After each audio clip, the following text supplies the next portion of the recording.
Welcome back, my friends, to the show that never ends. It's hello from him, and it's hello from Sasha the motorbike dog. Say hello, Sasha. Say hello. There you go. Good girl. Right, today we're going to have an unboxing. Wow. There's nothing more exciting than an unboxing, is there? You know, it's just like Christmas all over again. I bloody hate unboxing videos, you know. So for my regular viewers, brown, raisin. Oh, never mind. We're going to have an unboxing of what's inside the box.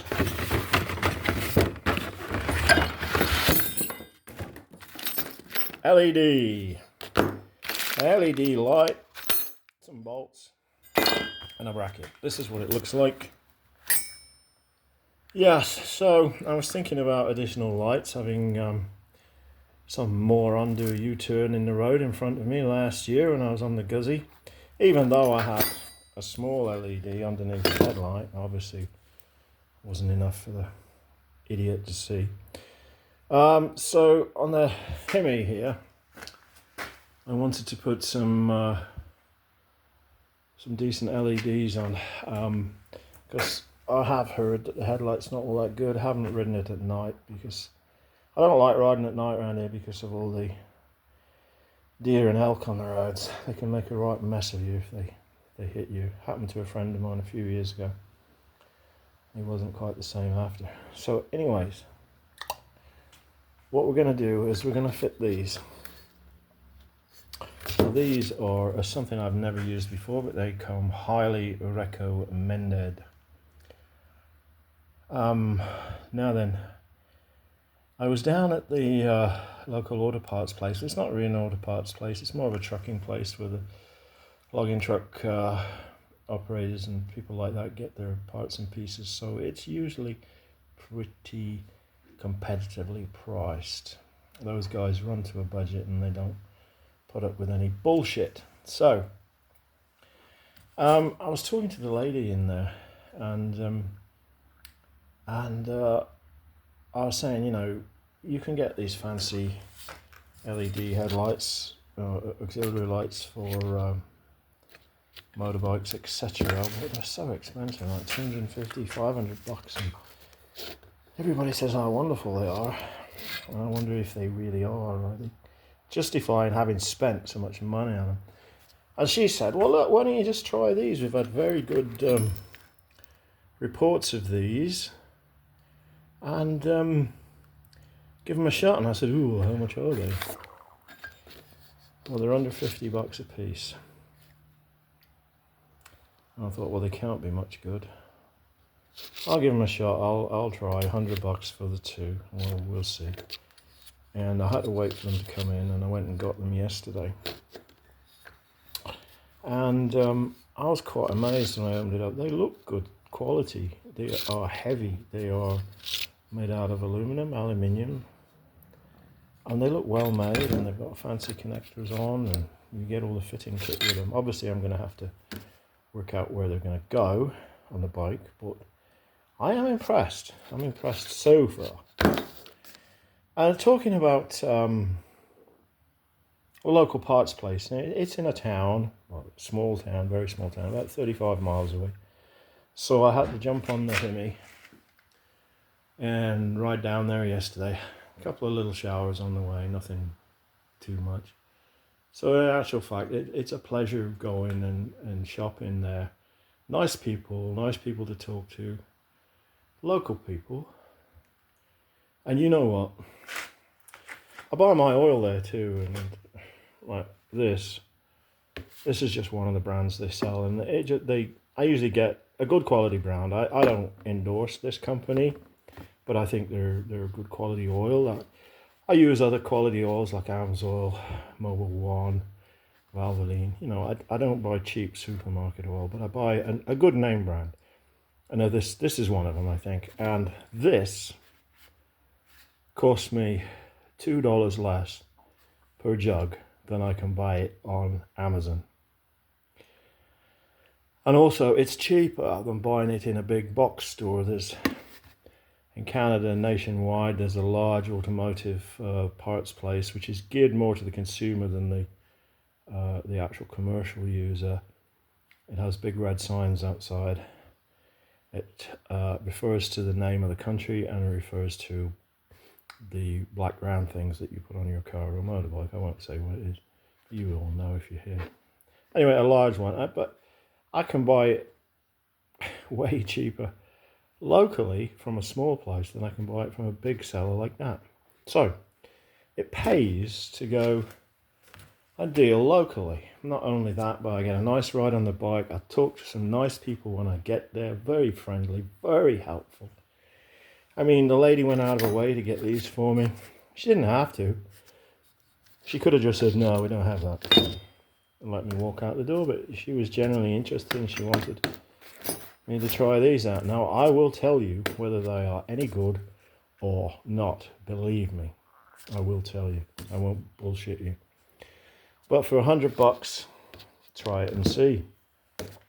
Now then, so I got to fit them on the bike. Now, I've wired a few bikes myself, and I always do it my way because I've been a farmer most of my life, and I like to do things simply, without taxing the brain too much. I don't believe in gizmology. I don't believe in gadgets and what have you. I believe in the KISS principle. Keep it simple, stupid. So, most of the electronics on this bike, which are contained within that round thing, there, and also in the ECU, which I think is under there, they're not going to get used. Yeah, I'm going to use that as a speedo, a rev counter, and when I want something to work, I will flick a switch, and the power will come from the battery via a fuse box, and will go to these wires here, cables, whatever you want to call them, these, which will be hooked onto there, which go under the tank. I've already routed them, and I had the tank lifted the other day. And they come out here by the headstock, and they're all neatly tied off, or nightly teed off, whatever you want to say. So up here, we're going to have heated grips when they finally arrive from the dealer. Don't hold your breath. We are going to have auxiliary light switches. We're going to have a 12-volt outlet wired in, so that I can power equipment up here. This is a USB charger. I'm going to go with these little things because I've had a couple of dedicated ones mounted on the handlebars and they've failed.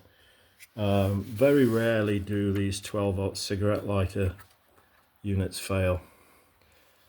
These you can buy them in any gas station, so if one gets buggered up, I just get another cheap one, slam it in there, have a spare one in my tank bag, etc, etc. This one I'm going to have to move because it gets very close to the fork stanchion gets very close when the bike's on full lock, so I'm going to take it off there and I'm going to mount it up here somewhere. I'll probably put two up there. In addition to that, 12-volt outlets. I've also got one down here. Where is it? Oh, there it is. This is a waterproof one, heavy duty. It's from that same automotive parts place that I mentioned. $30. And I've mounted it on a little plate here because it's very hard to find a flat spot to be able to mount anything on this bike. So this is on a small aluminium plate. Should this not work, it's only held on with cable ties, so I can cut it out if I want without, I haven't altered the frame of the bike. The wires that feed it, the positive and the ground, they are fed up the back here, come into the battery box, and they are here. So now these have got to be extended, and then we'll go to my fuse box. Now then, the fuse box is one I've used before, and I have used two of them on the Moto Guzzi Eldorado. I had one on one side of the bike, covering all the wires that I'd routed on this side, and another one on this side, to control the wires that I routed. On this side, there's 4 circuits. Now, this bike's already wired, so it's going to be my auxiliaries. So I'm going to have lights, heated grips, 12-volt outlet, and anything else I want to put on, really. And what I used is this fuse block, which is actually a marine one, and it is this mag. Again, no connection with them, but the reason I used it is it's very handy because, let me take this off. These are where the fuses go, but the power comes in here and then feeds all of the fuses, and then the fuses pass the power over to these terminals. These terminals go out to whatever accessory I want to run. Very, very simple for my simple mind. No relays, no bullshit, anything like that. Just everything heavy duty. And there will be between the battery and that fuse box, between the positive here, there will be a feed in through there, and there will be a fuse. Sorry, there will be a disconnect on that line so that I can turn off this fuse block. So I'm not worried when I leave the bike parked about anybody coming and turning my lights on, or pedaling around with a bike, or indeed any short causing a fire, whatever. Originally I was going to use this, but it's too big and there's no common input. It's all separate inputs. Now I could run some wire down there and solder them all together, but there's not an awful lot of room here. But just here on the Himalayan, there's an empty space with a couple of plastic tabs sticking up, and I wondered what it was for.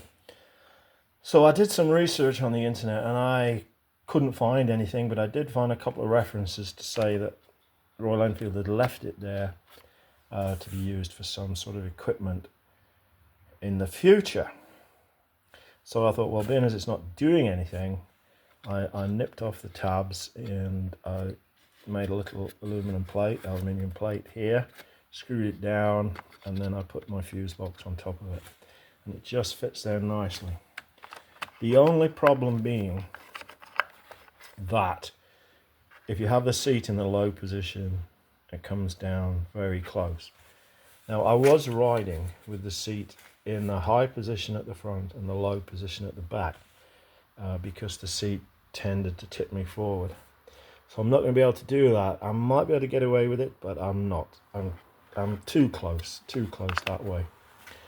So I'm going to use the seat in the high position front and back, and I'm also going to look at getting the touring seat because that seat, although it's okay, it does tend to want to tip me forward.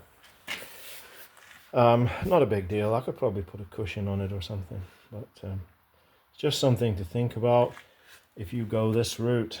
I mean, this was relatively inexpensive, about $40. I probably could have shopped around and got it cheaper somewhere else, but I just happened to see it. It wasn't in that automotive store, it was in the big box store. But I've used them before, they seem to work okay.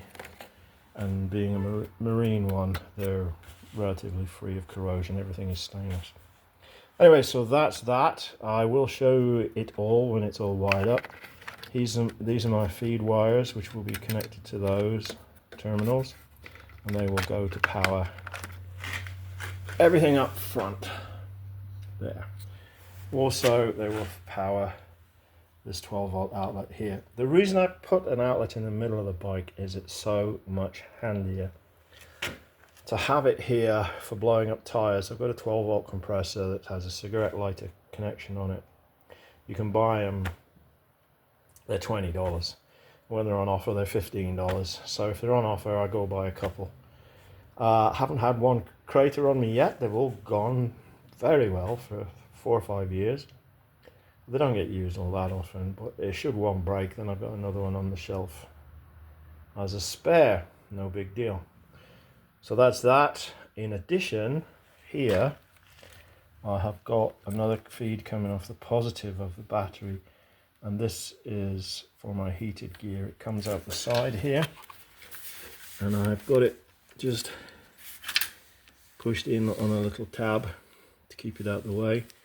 It is an SAE connector, and it goes to a DIN connector, which is what plugs into my heated jacket. I put these on every bike I have, not necessarily the DIN connector, it just happened to be one that I had. But it's also handy having a DIN, because then you can put a cigarette lighter outlet on the DIN. There's a short adapter you can get, so if I didn't have that, then I could use that. Where is it? Let me show you.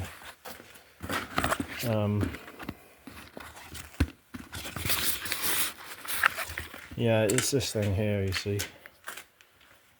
It's got the SAE connector there, and then you can plug in anything that has a 12 volt cigarette lighter type plug. Goes in there. I did try using the modern ones that Triumph have got and BMW use, maybe Ducati, I don't know, but I don't think they're any better than these. I mean, my main problem with these was when they waggle and they disconnect the power, but to be honest, the BMW Triumph ones do as well. But you can find more accessories that you can plug into this than you will ever with those fancy types. So there we go. Another project ongoing. Wire up my accessories. That's my fuse block, so this is separate to the wiring harness of the bike and can be isolated with a switch down here. So that will power everything up here through 1 or 2 12 volt connectors like that. Like I say, I thought that was a good spot, but I'm going to have to move it. And if I do that, I'll probably put a bracket and have 2 of them. Also got my quad lock on here with vibration damper. That works very, very well. So there we go. Himalayan, more adaptations, more bits and pieces, more personalizing it to my personal taste and to put all the things on that I find useful when I'm traveling. You may be minimalist, that's up to you, but I like to have a few things, and it takes so much time if you can blow your tires up easily, etc, etc, and have an electric pump rather than be pedaling around with a hand pump, trying to put a tubeless tire back on the bead. Good luck. So until next time, it's goodbye from him. It's goodbye from Sasha the Guzzy Dog. Say goodbye. Take care of yourselves, look after one another.